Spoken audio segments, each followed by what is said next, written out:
I was working DoorDash this night. It was pretty late, like 12 or 1 a.m. I was used to staying up, so doing these late night deliveries was kind of normal for me. This night was slow. I was driving around and just listening to music while waiting for any orders to come through. When one finally did, I barely even looked at the details before accepting it, since I didn't have much options anyway. I drove up to the 24/7 McDonald's and picked up their order, then had the app set me on course for the drop-off location. It was 15 minutes from me. The whole drive was quiet. The roads were still, and I didn't really have any thoughts.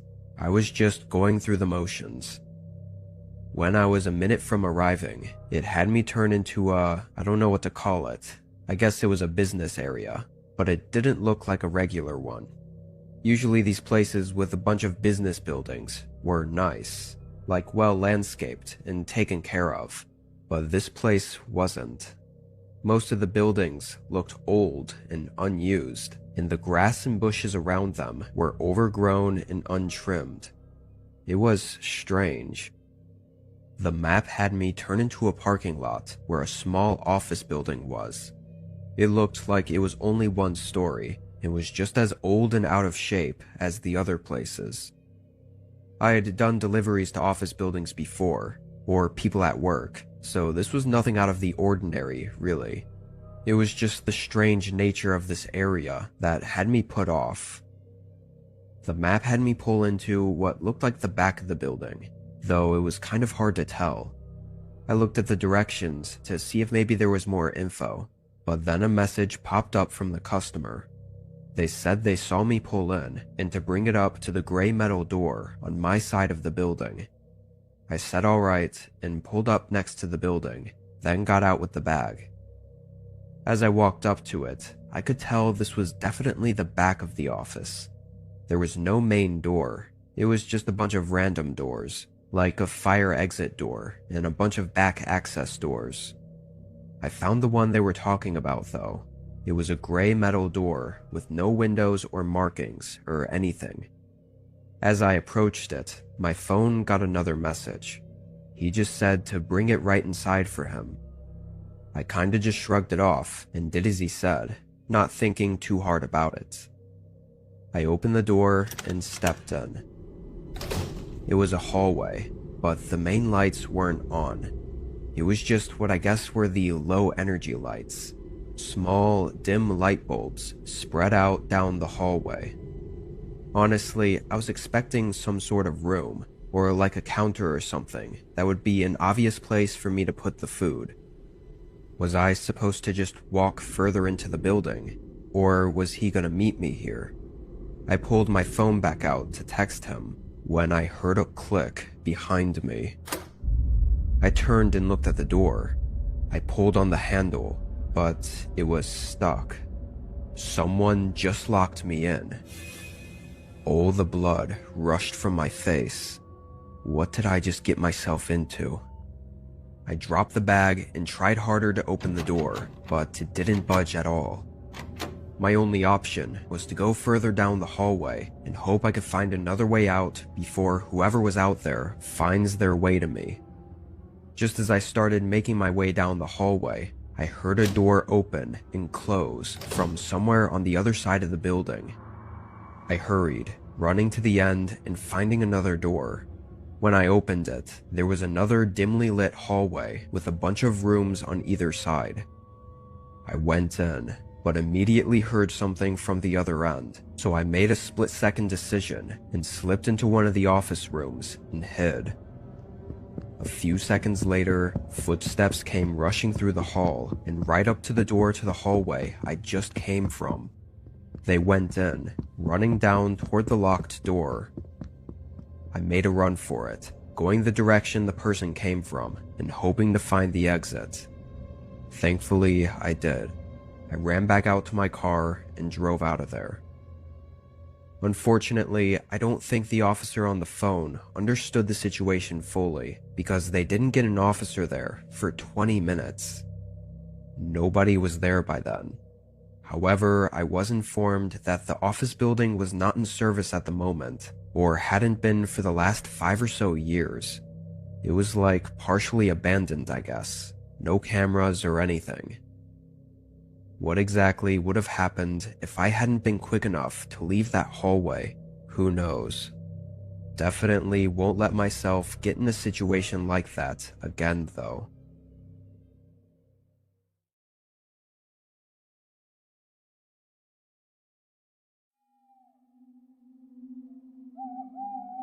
I used to do deliveries as kind of a side gig in my 20s.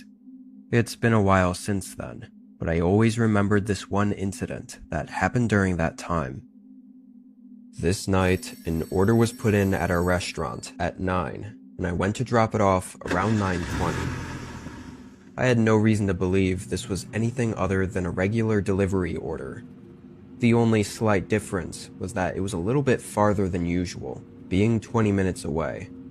It was also 20 minutes in the other direction of most of the residential areas of our town. Our shop was near the edge, so this was just going into what I thought was a pretty barren area outside of town. Regardless, the address looked like it was just any other home address. I followed the directions, getting onto the highway. This wasn't like the typical huge 4-lane highways. It was just a 1-lane road that led from our town through the forest into the next town over. Everyone still called it the highway though. I knew there were some older neighborhoods and houses off this road, so I figured it was going to be one of them. I drove on that road for 15 minutes. It was pretty dead out there at that time of night. When the directions came to an end though, I was taken aback. It didn't tell me to turn anywhere. It just stopped at a seemingly random point in the road and said my destination was on the right. I pulled off to the side, at least to just figure out what was going on. I tried searching up the address on Google Maps and then on Apple Maps, and both of them led to exactly where I was on the road. I thought maybe I was missing something. I rolled down the window and looked out at the side of the road, but all I saw were trees. It looked like a forest and nothing else. No dirt driveways or lights or anything. I decided to just call the customer and ask where the hell his house was, or if there even was a house, because honestly, part of me was thinking this was some kind of joke.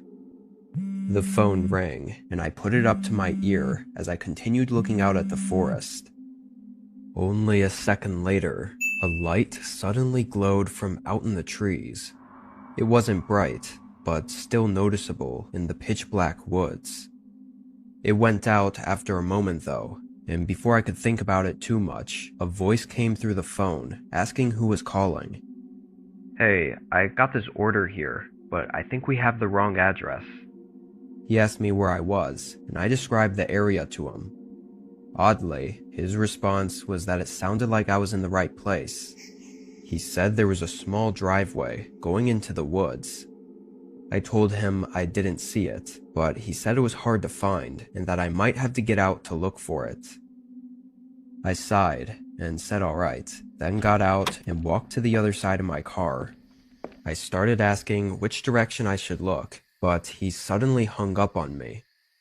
I thought that was pretty weird, but it was even more strange when I looked up and saw that glowing light in the forest again.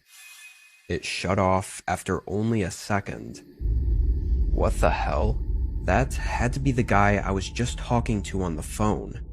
Why was he just standing out there and not coming up to the road? And if he was out there, then why wasn't I seeing a driveway going in that direction? I looked back down, and I guess I saw what he was talking about.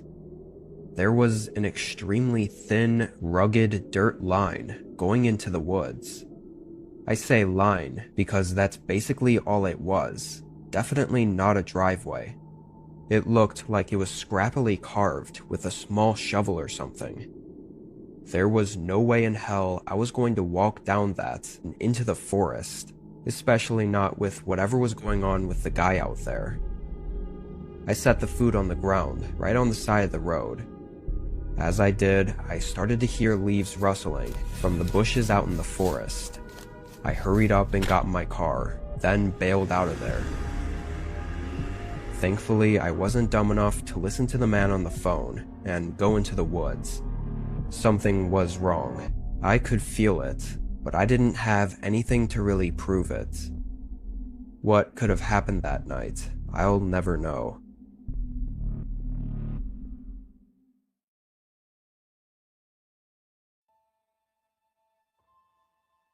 I used to work for Domino's. I only had the job for a couple of months, but for the most part, I didn't find it to be too bad. I ran pizzas back and forth from the shop and made extra from tips. This night, I got in at 8. Our store was always open until 12, and we got a surprising amount of orders that late, too. Like, we stayed steady throughout the night, all the way up until closing. This order came in toward the end of the night. I want to say around 11 or so. I was just running through the orders one after the other, so I grabbed this one and started heading down the road. It was in a direction I wasn't as familiar with, just because most of the orders came from the same general area. This one took me to the more spread out and woodsy part of town. I always thought this was where the rich people had their isolated mansions hidden in the trees, but at night, it didn't look like much of anything was out there. I drove until the directions told me to turn down a gravel road. It was wide and had lamps on the sides, guiding me down the whole way, and at the end it split off into 5 smaller paths, too thin for a car to fit down. There was a sign there that said something like, "Welcome to the Frosted Oak Cabins." It was a cabin rental property. I looked back at the address that was on the order, and it said Cabin 3 at the end. I looked at the signs next to each path, and found one that led to Cabin 3. These paths had dimmer and smaller lamps going along them, so I couldn't see down very far. I had no idea how long I was going to have to walk for. I parked the car and picked up the pizzas, then began walking. The dim lamps felt even worse as I got further in, because I almost couldn't see anything until I was right up next to one. So I'd be in the light for a few seconds, then walk blindly to the next one for a minute. I was worried I'd drop the food or trip on something. The woods were pretty calm though, just the sound of crickets and the leaves rustling in the wind. I think I walked for 3 or 4 minutes, though it felt like longer, before I made it to the last lamp and the end of the path. There was a little opening in a very small cabin in the middle. It had a window on the front, and oddly there was no light coming from it. The cabin was dark. I walked up and knocked on the door. I could hear the knock echo inside the cabin, but there wasn't the slightest sound in return. I pulled my phone out and called the number on the order. It rang for a whole minute and ended without anyone answering. I wasn't sure exactly what to do. I didn't want to walk all the way back for nothing. I looked out at the woods as I stood there, thinking about what else to do. Then I got a text. It was from the same number I just called. The text read, "I'm not at the cabin right now. The door is unlocked. Please leave the pizzas on the table inside. Thanks." I turned and faced the door again, then twisted the handle. I pushed the door open just a little bit. I know they told me to, but it still felt kind of wrong. All the lights were off, and it was extremely dark. "Hello? Is anyone home?" With no reply, I pushed the door further open and took a few steps inside. It looked like just one long, open room, and maybe a small bedroom at the end. I went over to the table and started setting down the food when I heard a creak. My eyes shot over to the bedroom door, not getting to even think before it suddenly opened. I almost had a heart attack. I thought nobody was home.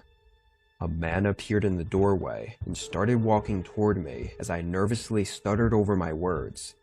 The man tried to tell me he had my tip and was thanking me for bringing it inside, but he was walking aggressively fast toward me. I backed up as he got just a couple feet away. He jumped forward, trying to grab me as his face shifted into rage. I ran out the front door, but instantly slammed into someone else. He fell in the grass, and I caught myself from falling, sprinting back to the path. I heard both of them chase after me, but every time I glanced back, they weren't within the light of any of the lamps. I made it to my car and sped out before they ever caught up to me. I called the police. Both men were gone, of course, but I was hoping that with the order, phone number, and cabin rental, they'd easily be able to identify them. However, they couldn't. They broke into the unrented cabin, used a fake phone number, and paid online with a Visa gift card. There was nothing to identify them with. Thinking back on what happened is almost more terrifying. Obviously, it was their plan to get me out there and into the cabin so they could trap me inside. But the other guy came out of nowhere. Was he out there in the woods, watching me the whole time, waiting for me to go in? Had he been just a moment faster, they would have succeeded, and I don't know what they would have done.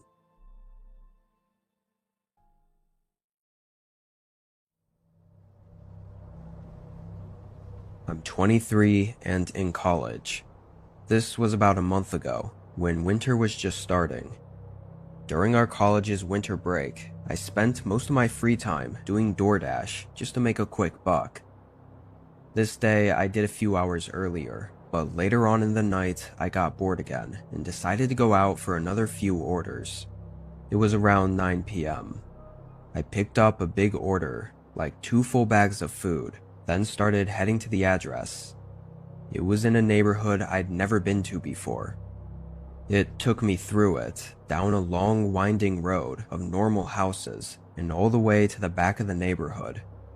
It looked like a dead-end road, but the directions said it was straight ahead. As I pulled closer to the end, my headlights lit up a small wooden gate with numbers on it. It matched the address to my delivery order. It was strange though. None of the other houses had gates, and were all just along the street, yet this one seemed to be down a long personal driveway. I got out and opened the gate. It didn't have a lock or anything. I just pushed it open. I got back in the car and drove down this wide gravel road through some trees before reaching a single house at the end. It was definitely older than all the others, all wooden and kind of small. It was exactly where the GPS said it should be though. I got out with the order. I left my car on, so my headlights were lighting up the front of the house, but I noticed none of their lights were on, like not a single one, yet the front door was wide open. When I got up to the porch, I could hear just how quiet it was inside. Such a big order, and yet it was like nobody was home. Wasn't my concern though. I started putting the bags down when a voice called out from somewhere upstairs. "Hey, just bring it up here for me, bud." There was a staircase right by the entrance, but it was so dark inside, I couldn't see the top of the stairs. Stupidly, I took a couple steps inside. "Attaboy, I'll grab it from ya, right up here." His voice came from right at the top, in that pocket of darkness that I couldn't see anything in. The eerie stillness and silence of the house made me increasingly more unsettled. As I approached the steps, I snapped out of it and backed out. I dropped the food on the porch on my way out and ran back to my car. I didn't know what to do after that, so I just went home and told nobody about it. A few days later though, I looked up the address, and sure enough, it wasn't supposed to be occupied. It was an abandoned house owned by the state. What was waiting for me at the top of those stairs is something I'm glad to never know.